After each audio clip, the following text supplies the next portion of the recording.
Hello, History 72A Winter Quarter 2024. Many of you, most of you, are probably not going to watch this lecture, but between home issues and health issues, I got behind in recording lectures. So if you want the full course complement, you can watch this lecture and the next one or two that I go ahead and record and post. In the last lecture, we started to look at the shift in worldview that came with the Enlightenment in Europe and its colonies, and how that would impact the formative culture, law, and politics of American, soon to mean United States, power. In this lecture, we will look at the reconstruction of ideas about sex used to maintain the already existing hierarchy of gender. And the name of this lecture, Lecture 19, is Incommensurable Difference in Every Aspect, the Two Sexes of the European Enlightenment. The word incommensurable indicates that two things are so very different that they cannot really even be compared. They have absolutely nothing in common to assess by the same measurements. In this lecture, we will see how, with the birth of the so-called natural sciences in the Enlightenment, women became so utterly different to men that it would be absurd to consider that they might have similar abilities. That is, providing they were civilized folks and not those barbaric ones who were simultaneously closer to nature while being more unnatural when it came to the sexes. Don't try to square those things. The entire point is that if you look too closely or too clearly, the logic of the whole thing falls apart. Let's take a step back and remind ourselves of the way that sex had been conceptualized by Europeans going into the Enlightenment and why this matters to us in this class. One of the big points that I am trying to make in this class is that categories and hierarchies often begin to take shape before the justifications for them are solidified. Once hierarchies are formed, the power differentials tend to stay, even as the explanations and justifications shift to suit different historical contexts. That the distinction, whatever it happens to be, is important seems natural and obvious, even as the explanations for the cause and value of a trait change more or less continuously. Revisiting our Brussels sprout analogy from early in the quarter, on the left, we have people who like Brussels sprouts make better use of their environment. Therefore, they are superior. And that's the sort of logic applied to a power structure where people who like Brussels sprouts start off with more power and then reproduce that power structure. If, on the other hand, and there's no reason why this shouldn't be reality, people who do not like Brussels sprouts start out on top, then they might give some justification along the lines of people who do not like Brussels sprouts are better able to detect possible poisons in their environment. Therefore, they are superior. The power structures here are not actually related to the value or flavor of Brussels sprouts. We saw this differential power and value set up a bit with class or social status in discussions of Europe and the consolidation of nation states with monarchies and hereditary aristocracies. In England, the justification for assigning more power to some individuals was that they owned land, so they were independent. And the more land they owned, the higher the rank they could attain for their lineage. I've forgotten the name of this stately home that I took the image of, but it went up for sale when I made this lecture a few years ago.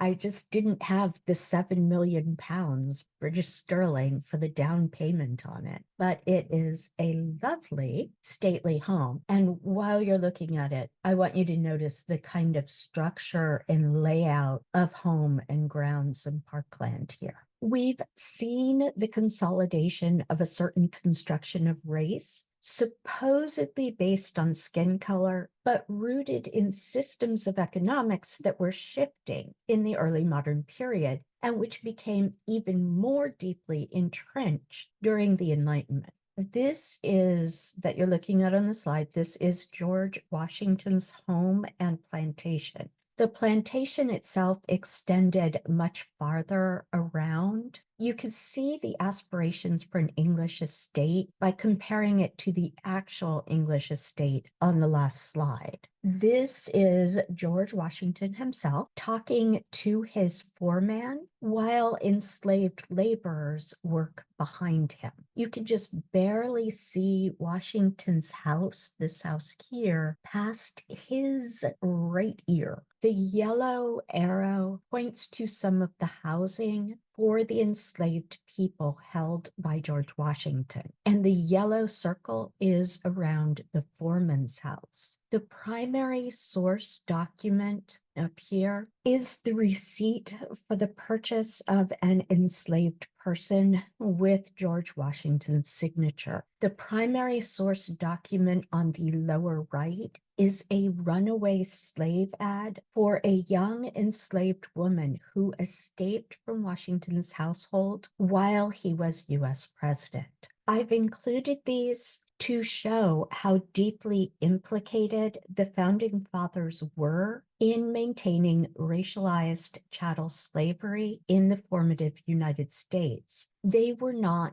disinterested parties. Perhaps they looked on in horror at racialized slavery, as is sometimes claimed, but they were not so horrified that they did not continue to personally profit handsomely from the labor of enslaved people. The Western category of sex gender emerged well before the time period of this class began. A version of the one-sex model inherited by early modern Europe existed in the eastern half of the Mediterranean around the 5th century BCE. With it came the justifications for power hierarchies by sex gender that accompanied the one-sex model. Hippocrates articulated an idea of a single-sex model using humors and heat. These ideas traveled to the east with the Macedonian Empire of Alexander the Great, and then with the Roman Empire to the west and around the remaining borders of the Mediterranean. Christianity spread through the late Roman Empire. That's what you're seeing in dark blue, then later green, and still later yellow. Spread of Christianity, blue to green to yellow. Do not be misled, for example, by the Iberian Peninsula. Christianity spread to these regions in the period shown here, but that does not tell us anything about the proportion of Christians in a region, nor whether they had any political control. Variants on the one-sex model traveled with the Romans and were then absorbed by Christians. That whirlwind of history brings us to the early modern one-sex model that we saw with the first European colonists to North America. This is a quick reminder of the points of the one-sex model on the slide here. Single-sex model, 2 genders, but 1 adaptable sex. Boundaries between male and female were a matter of degree, not of kind. Differentiations of gender came before differentiations of sex, and by the late Roman Empire, the hierarchy of gender was male better, female lesser.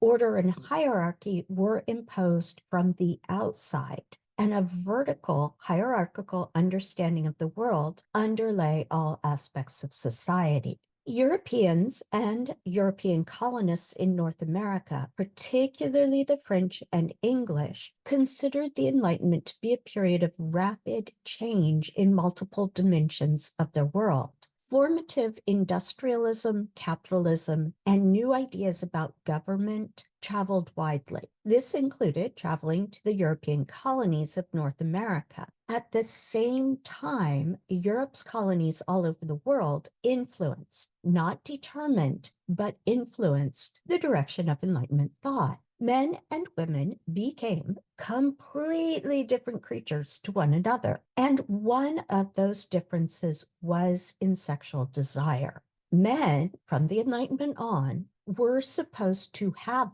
sexual desire in abundance. Women, on the other hand, at least good ones, were not supposed to have it at all. We've seen this early modern couple before. Their clothing is Dor, except for her petticoat peeking out there, but their faces look happy and they look like they're glad to be together. This is our Enlightenment couple. Their clothing is lighter and brighter, but their faces are kind of Dor. Far from reaching out to one another, they have their arms drawn closely in by their sides, with their hands positioned in the middle of their bodies, actually directed away from one another. The gender hierarchy of the early modern period remained, as did the gender hierarchies intersected with race and class that we have seen forming with European colonization. The hegemonic ideal in the Enlightenment was a woman without sexual desire, but desperate for children. An intelligent, educated woman who would make certain that her sons developed properly, mentally and physically, in their early childhood. A woman could not possibly be as intelligent as her husband, nor be able to handle the demands of higher education or the now separated public sphere. It was a bonus if the Enlightenment woman were incapable of remaining vertical on her own when not holding a baby, and even her ability to hold herself up should be questionable. All of that last bit is sarcasm, but you can see what I'm referring to in the images on the slide. In these paintings, the mother is placed below the man if there is a man in the picture. Her head is close to and a bit above the heads of her children, whom she embraces. If she has a baby, she should be looking at it. But as a perfect mother, she never loses sight of other children if she has them. And if she doesn't have children, what is wrong with her? The ideal Enlightenment woman was a woman who, with every fiber of her being, yes, every single fiber of her being, existed to make her husband's world perfect. Most educated or rebelling women thought that perhaps they really didn't feel an insurmountable natural desire to be that woman. Thank you very much. They would like to take on the public sphere. So, how do you convince reluctant women and everyone else that recalcitrant women should be socially policed until they find the desire to be the perfect nurturing Enlightenment helpmeets in their poor misled spirits? I like this woman here. She's actually, her hat is a little bit higher than his, and she does not look like someone who gives in easily to anybody else. At the same time, her look is almost fond, if somewhat irritated. In terms of how you convince women that really they, shouldn't have opinions of their own, you keep saying that her entire body is different to a man's, that her body is perfectly formed for the birth and nurturing of children. Only she can do it well as long as she follows men's directions. And look, we can prove that every part is different to men and intended for nurturing with new scientific discoveries. I am just going to insert here that having given birth to a child, I have no hesitation in observing that my body was most certainly not perfectly formed for it. Quite possibly, I lacked the requisite womanly nurturing qualities as well. My recollection is that the house was always a disaster, while offspring was a widget. Which brings us to part 2 of this lecture. Does society follow nature, or does society structure what we see in nature? You saw this list in part 1 of this group of lectures as well. I want you to keep these points in mind whenever you consider the Enlightenment. Big points to have by the end of the 3 Enlightenment and gender lectures. Looking for difference and seeing and describing difference. Confirmation bias. Passionlessness as supposedly inborn, meaning natural, characteristic of women. The ideal of Republican motherhood, which we will go over, versus the reality for most women. Science as authority and as the domain of white men.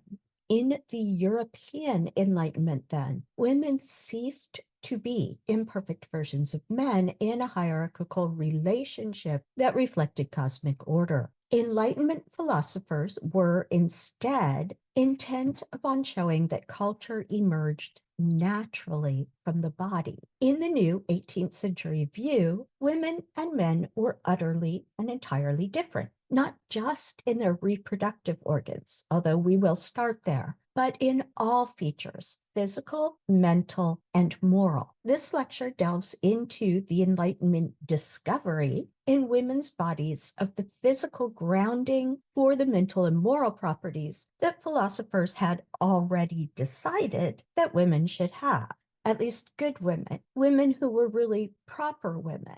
The image that you are looking at here, as it says, is the Laverne family breakfast. It was done in 1754. The little white things in the girl's hair here are curling papers. You can see the tea accoutrement here. This may be chocolate because it's a tall pot with kind of a characteristic handle. And if you notice, her apron is held up by literally straight pins stuck into the clothes. And in fact, all of their clothing is held on in that way with straight pins pinned together. I keep pointing out this distinction between woman, not really quite woman, based on other constructed categories, because the working definition of woman for those in power excluded large parts of a population from the status of woman. And the status of woman at least afforded some degree of protection. It was rare for these category limits of womanhood to be stated outright. This made them all the more powerful. That's one of the big ways that hegemony or power works. It all seems so natural, and we mustn't mess with nature, right?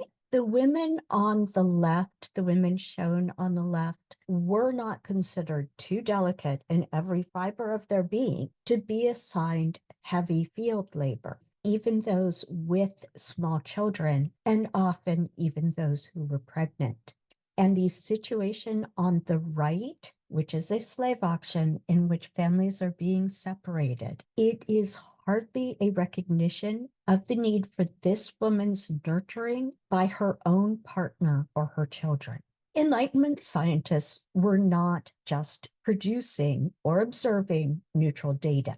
Science and scientists gained prestige through the 18th century in Europe, and most Enlightenment scientists used their influence to support the application of their data to narratives of difference within vectors of power. For example, gender, sex, race, social station. The politics of gender affected not only the interpretation of scientific data, it affected the production of data. The questions that Enlightenment philosophers asked in labs, clinics, and the field, as well as what Enlightenment scientists considered relevant data, existed in a conceptual matrix in which all body parts and actions were now assumed to be the result of sexual difference. Again, this is not to say there were no important scientific discoveries in the 18th century, only that, as we have seen and will see repeatedly, new information did not appear and it was not interpreted in a cultural void. Nor did scientific practice exist in a society without large power differentials already in place.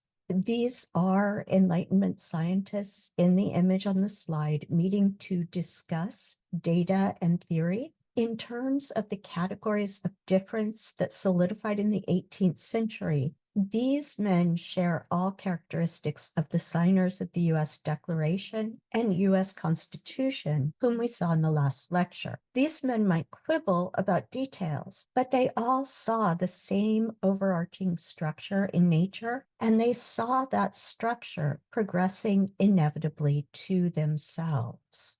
To return to the issue of passionlessness and conception that we previously considered in the legal treatment of rape, the requirement of female orgasm for conception still appeared in legal discussions of rape in the 18th century. When it came to obstetrics, however, female orgasm was irrelevant, and because it was irrelevant, obstetrics texts written by male scientists dropped not only all discussion of female orgasm, but the external genitalia of women beyond basic description. The clitoris and the vagina acquired their own names, entirely distinct from male parts, just in time for them to largely disappear from anatomical illustrations. This on the slide was published in 1741. It is a comprehensive encyclopedia of all knowledge to the point of publication. I've shown part of the entry on classical columns architecture so that you can appreciate the diversity of subjects treated in this single volume. Female external genitalia appear here, and the muscular connections of the clitoris are shown dissected here, next to a heart without the pericardium. Early modern illustrations of the reproductive system included, and this is just a reminder, the vagina as the internal penis. Note the early modern drawing of the female reproductive system is not visually incorrect. Artists and scholars drew what they saw in dissection, and it's a matter of choice in presentation of seeing. This actually is not a penis on the right. It is a uterus cut and flipped open. The cervix is there and includes the vagina and the external genitalia here. Before the Enlightenment, observations of sexual intercourse included orgasm in women. In that context, the connections shown here and here are important. I also want to stress that the pre-Enlightenment logic explaining the importance of female orgasm was not entirely off. People observed orgasm, which was pleasant. People knew what should be done and where to stimulate female orgasm. People hypothesized that muscle contractions during orgasm squeezed seed out of the female stone. Women kept their testes on the inside, but orgasm must still be required for the release of her seed. Not entirely unreasonable. And these are a couple of quotes from Jane Sharp, the midwife's book, published in 1671, talking about the similarities of the erectile function of the clitoris to that of the penis. People before the Enlightenment also observed childbirth, which was not only painful, but frequently resulted in a woman's death. The logic of the pre-Enlightenment Western mind was that no woman would have sex and risk the dangers of pregnancy without some incredible pleasure as a temptation. So the quote on the slide is from The Birth of Mankind, first printed in 1545, and it says, "Only ardent appetite and lust prevent the bitter decay in short time of mankind. Women in the great pain and intolerable anguish of travail," meaning childbirth, "forswear and bind themselves never to company with a man again. Yet time after time, the singular natural delight between men and women causes women to forget both the sorrow past and that which is to come." Notice that in this way of envisioning conception, the man is not forcing himself on the woman. Instead, the woman is accepting the possibility of pregnancy because of the joy that she finds with a man herself. Translated into terms that make more sense in our time, the quote says, basically, only the fact that a mercifully short memory and an insatiable sexual desire made women forget the dangerous agonies of childbirth allowed the human race to continue. This is not the supposed evolutionary psychology reason that men were stronger so that they could overpower women to have sex anytime that men wanted. Did coercive sex happen in the past? Of course. Was the best way to ensure the production of children and a working society forcible sex? Apparently not. The idea that women should not and therefore could not enjoy sexual intercourse was not based on the observations or practices of Europeans in all the time leading up to the Enlightenment. But it is not as if childbirth became a comfortable or risk-free process. So, why did European women continue to permit European men to have sex with them? The Enlightenment explanation suggested that women put up with sex partly because of their overwhelming natural desire for children, and partly because a woman, being so weak and frail, needed civilization to control male violence so that her children could survive. Notice this is a logic brought up in the Enlightenment. In order for civilization to exist, women must have some influence over men. So women were born with more natural modesty than natural desire. So, for example, the quote on the slide from Jean-Jacques Rousseau's Discourse on Inequality, the top part, and from Emile or on Education, the bottom part, both from the early 1760s. These are the quotes. While abandoning women to unlimited desires, he, the supreme being, joins modesty to these desires in order to constrain them. Modesty is cultivated by women with such skill and care in order to establish their empire over men and so make dominant the sex that ought to obey. Let's just look at one thing here. Women are given modesty as a natural thing. It's inborn in them. And yet they cultivate it or create it in order to have dominance over men. Okay. Civilization supposedly increased the gap between the roles of men and women. Society became more civilized and thus better as gender roles diverged. Civilized societies were better because of women's morals, which naturally produced civilization without women doing nasty things like having orgasms.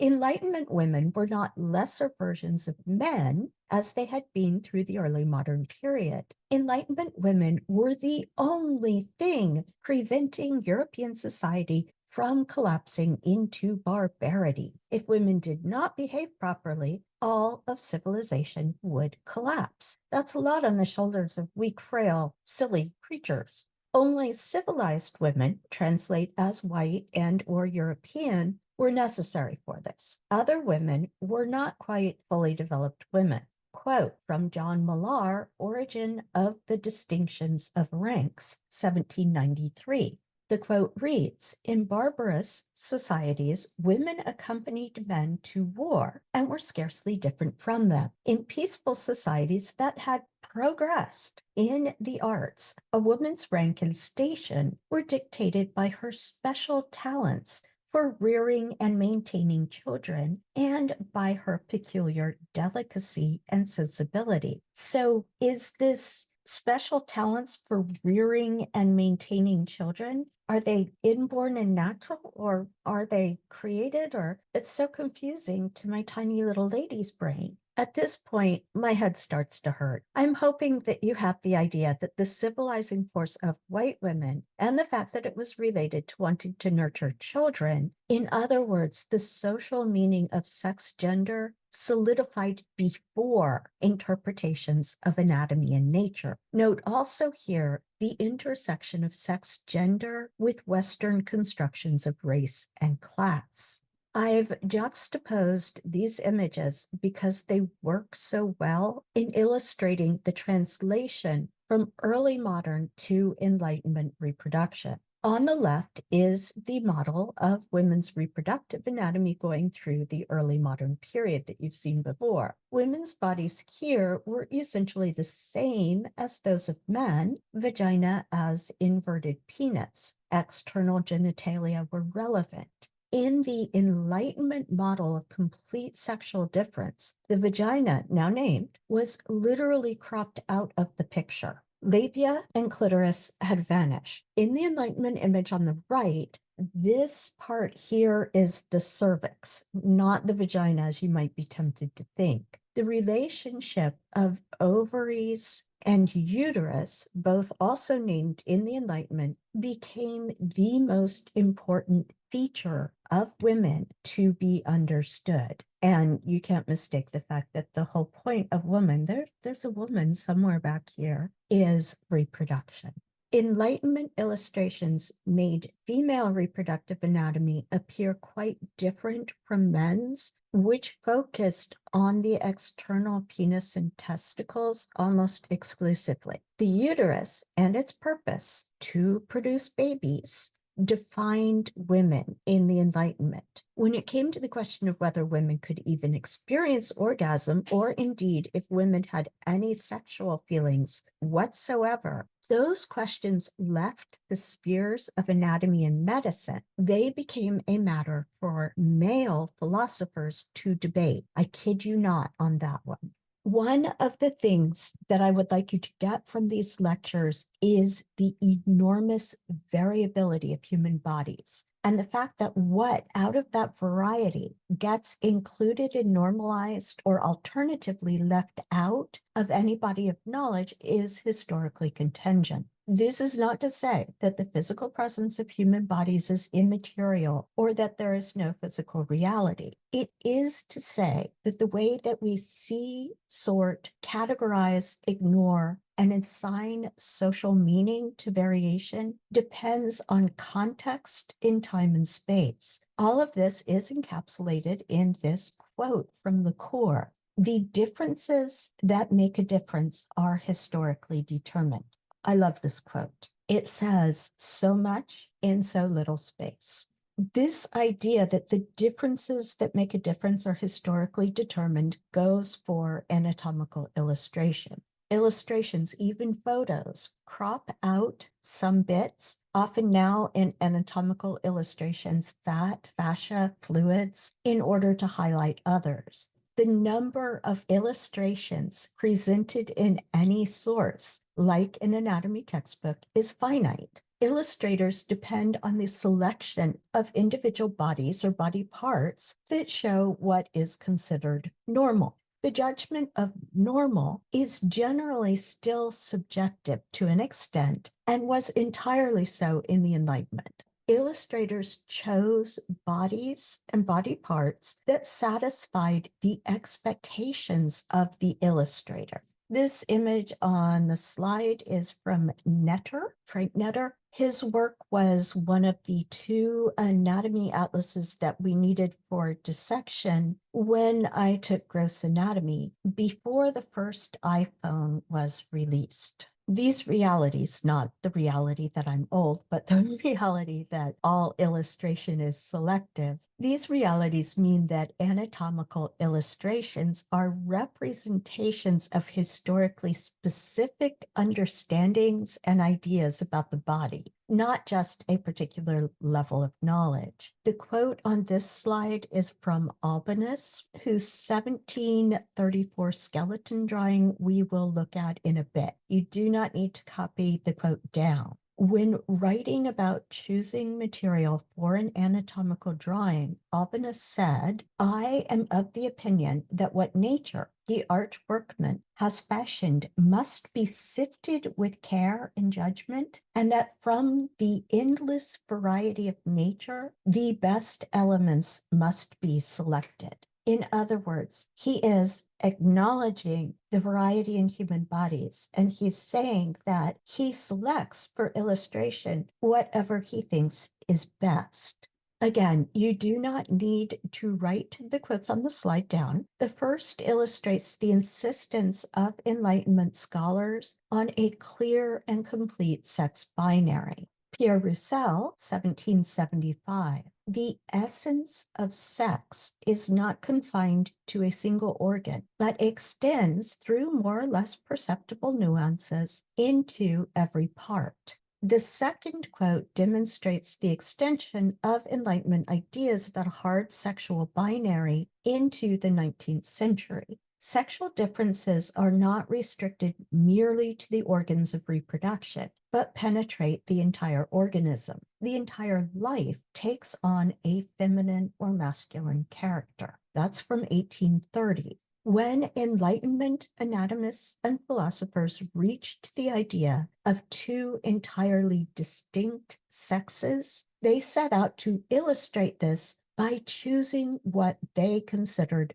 best examples to represent those differences. One of the research priorities from the 1750s on was to describe and illustrate the male and female versions of every bone, muscle, and blood vessel, as well as to identify male and female versions of hair, mouths, eyes, sweat, and brains. Note the order here. The project of demonstrating difference preceded the production of any evidence of difference. As part of the Enlightenment project of difference, the first anatomical illustrations of skeletons that were billed as distinctly female, as opposed to generally human, appeared between 1730 and 1790 in England, France, and Germany. And we come into section 3 here, right down to her very bones. Earlier depictions of human skeletons had been just that, human. This can be seen on the slide here with Vesalius's human skeleton of 1543 on the left, and Albinus's bones of the human body from 1734 on the right. A note on the current forensic and archaeological use of bones to establish the sex of a skeleton. Despite what the writers of TV shows like Bones or CSI may think or have thought, maybe they don't make them that way anymore, it is not actually easy to tell with certitude sex from the skeleton. I know this from personal experience, as the research for my first graduate degree dealt with methods, difficulties, and reliability error in sexing skeletons. Of course, that was before the iPhone, so if matters have changed, let me know. Going back to the 18th century, the idea was that since the skeleton was the hardest part of the body, it provided the ground plan on which everything else was built. To Enlightenment scientists, the skeleton served as the base of sexual difference. Illustrations of specifically female skeletons appeared in England by Cheselden in 1733, in France by d'Arconville in 1759, and in 1796 Germany by Semmering. Although all illustrators claimed that they had produced the definitive image of the female skeleton, the skeletons they drew varied greatly from one another, which is unsurprising, as humans vary greatly from one another, as I've pointed out repeatedly. But there was more going on in this case. These skeletons were not all entirely drawn from actual women's bodies. Cheselden, 1733, based the proportions for his female skeleton on the Venus of Medici. His male was based on the Belvedere Apollo. These classical statues were thought to epitomize the ideal of civilized human beauty throughout the Enlightenment. You can see that the skeletons are in nearly the same posture as the statues, except that the skeleton Venus does not have to cover her genital region since there is no flesh. In case you are not up on your Roman mythology, Cheselden chose Venus, the goddess of love, to represent all women, and Apollo to represent men. Apollo had lots of roles, but included in them, he was the god of sun and light, music and poetry, healing, knowledge, order, archery, and agriculture, all qualities or skills sought or claimed by the perfect Enlightenment gentleman. The d'Arconville skeleton was drawn from dissected material. This drawing of a female skeleton appeared in 1759 and became the favored representation among medical doctors for the next half century. You are looking at d'Arconville's representation of male on your left and female on your right. The female skeleton here is one of the very few anatomical illustrations known to be drawn by a woman, Marie Genevieve Charlotte Thero d'Arconville. However, her work was published under the name of a man, Jean-Jacques Sue, who was a member, which he could not be, of the Royal Academy of Surgery in France. His name alone appeared on the published volume, and the illustrations were attributed to him.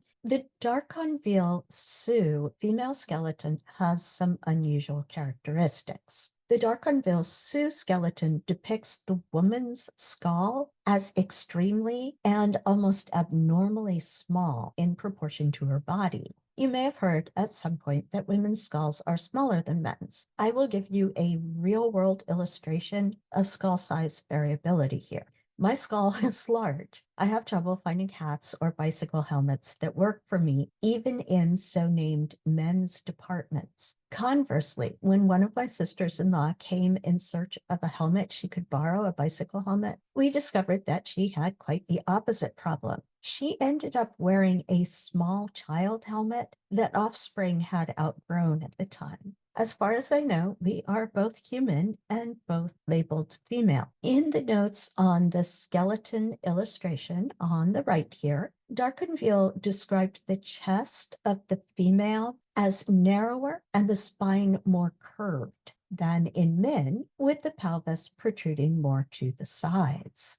Here we get into another interesting meeting point of body and culture. Bodies are not only variable, but they are somewhat malleable. As Bernard Semmering, another Enlightenment anatomist, the one from Germany, pointed out, 18th century European women generally wore stays. Stays are a bit like the corsets of the 19th century that you may be more familiar with. In the 18th century, the torso, dictated by hegemonic beauty standards, had an elongated conical shape, a little bit like an ice cream cone.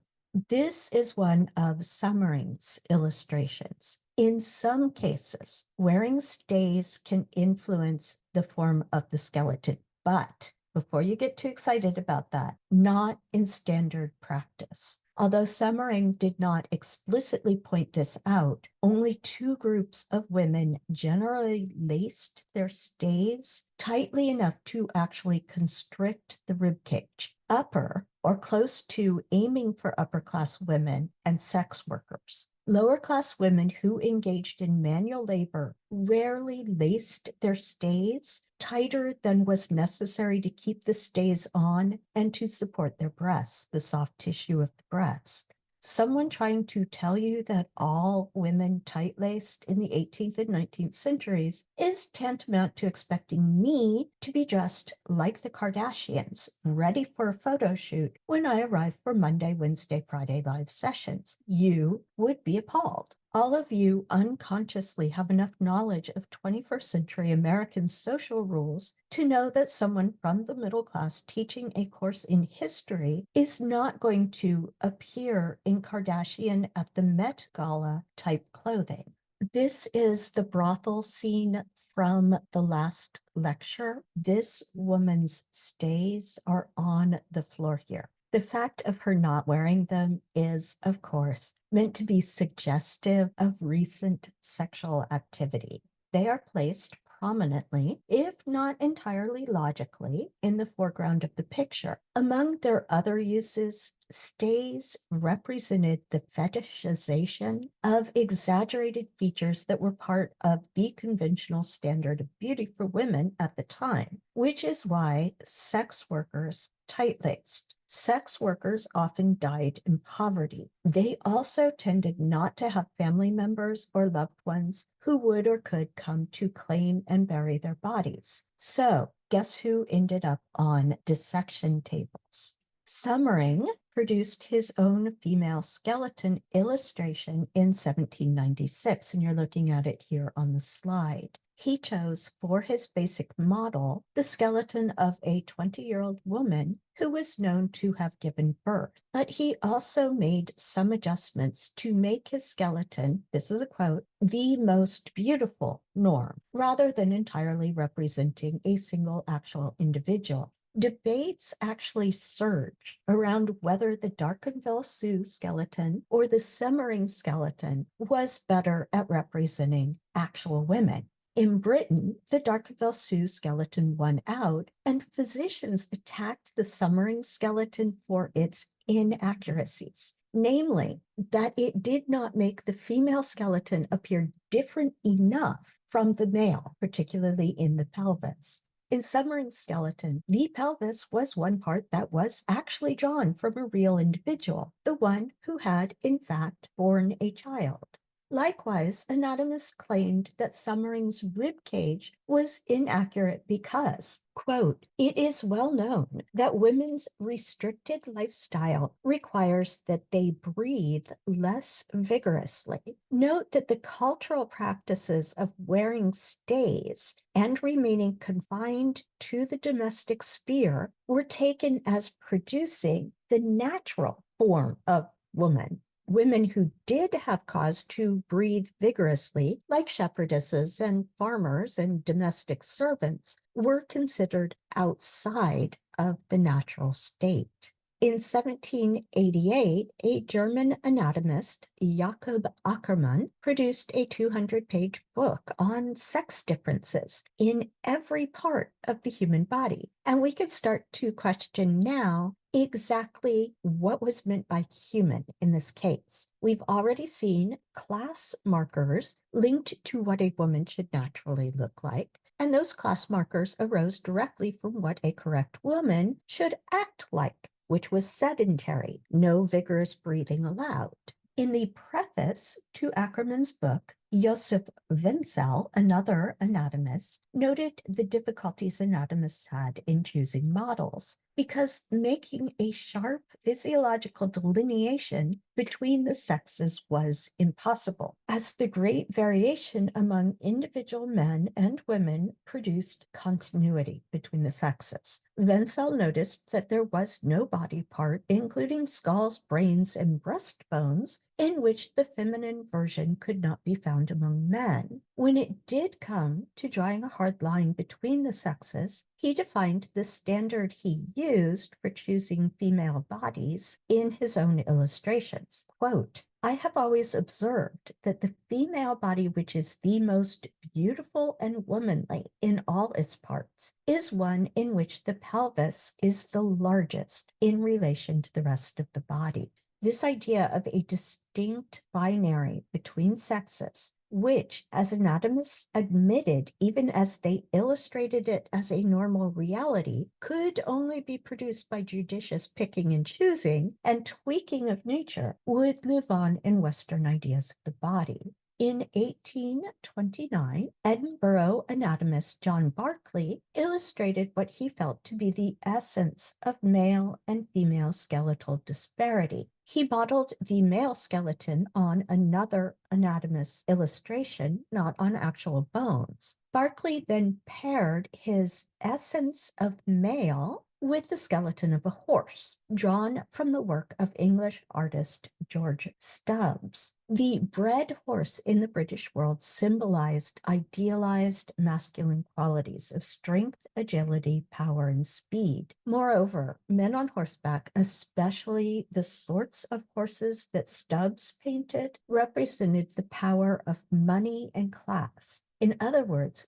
good breeding of the human as well as the horse. Barclay straight up used the Darconville Sioux skeleton, note the disproportionately small skull, for the female, and he paired it with an ostrich. The ostrich was noted at the time for its large pelvis, large flaring pelvis. The bird also had a long, narrow neck, a sign of beauty in women when Barclay drew these, but also an allusion to a claim of the emerging study of phrenology, the 19th century science of reading bumps or lack thereof on the skull to tell character.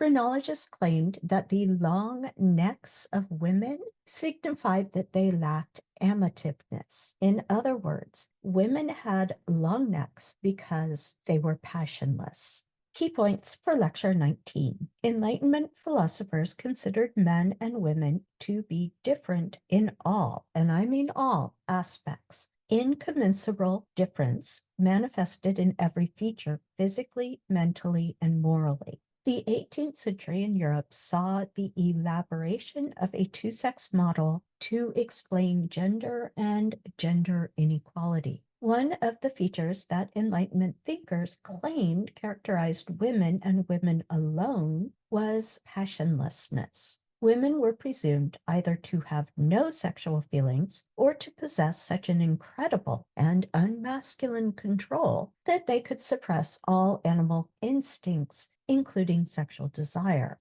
On the other hand, women's physical characteristics were all presumed to fit them perfectly for motherhood and nurture, positioning them somewhat closer to animals than men were.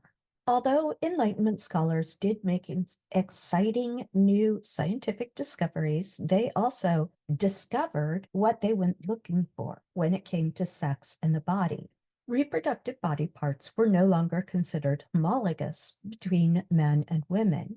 New names were created for structures like ovaries, uterus, clitoris, and vagina. Medical illustration of reproductive organs stressed difference rather than similarity between two sexes. Because women were considered passionless and scientists demonstrated that conception could occur without orgasm on the part of the woman, medical texts and illustrations focused on female internal organs, largely ignoring, if not completely avoiding, external structures.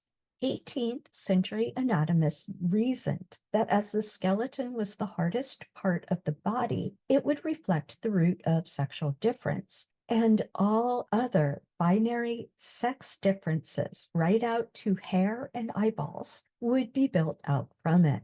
Of the different illustrations produced to demonstrate the ideal female skeleton, the dominant medical community in Great Britain and the British colonies favored those that made male and female skeletons appear most different to one another and reflect socially determined masculine and feminine traits, even if those traits were produced by cultural practices such as tight stays. In other words, traits that were not only not strictly natural, despite claims to the contrary, but they were also very much dependent on cultural expectations of sex, gender, and social status. Since the 19th century, the 1800s, fashions in men's clothing have often changed more subtly than women's in the West. And there is also some pretense that they do not change at all because vanity is coded as a female characteristic and clothing is associated now with vanity. You are looking at the 1690s and 1790s, bracketing the mid 18th century. This is men's clothing. So when people tell you, as they occasionally do, that men naturally don't care about fancy clothes, you might consider how unnatural men before the 19th century appear to have been. Fabrics of the 18th century, the 1700s, generally were far more durable than fabric now, and the weaves could be exquisite. Sewing garments together, on the other hand, was done quickly and without a lot of care. Clothing would be made and remade as many times as possible. The limiting factor was the cloth. Choices were wool, linen, cotton, silk, and actually hemp, although not as much, or some combination of those. Every thread had to be spun and cloth woven by hand individually. The patterns on the close-ups here are woven. The floral red shows a pattern produced by both the color and texture of the weave. Men prior to the 19th century in the West had basically one piece of underwear. The bottom part of the shirt was tucked into the breeches and wrapped around the crotch. These examples are made of linen. The poor might have wool instead and use it until the fabric literally fell apart, and then use the scraps for cleaning and washing. Shirts were mainly white because they lay directly on the skin and absorbed oils and sweat. Bleaching white was easier than cleaning colors, and sunlight was often the preferred form of bleach. So shirts would be washed by your laundress and then spread out on the ground in order to dry and bleach.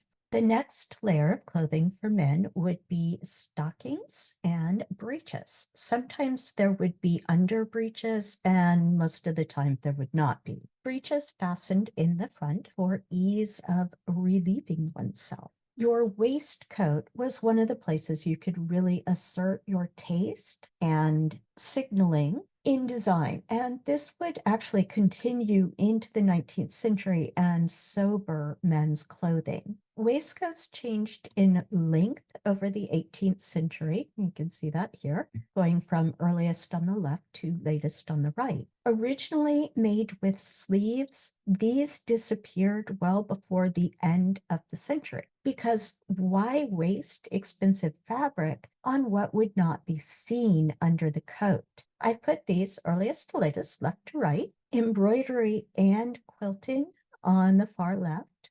This incredible fabric is a weave of cut or voided velvet involving both colors and texture weave.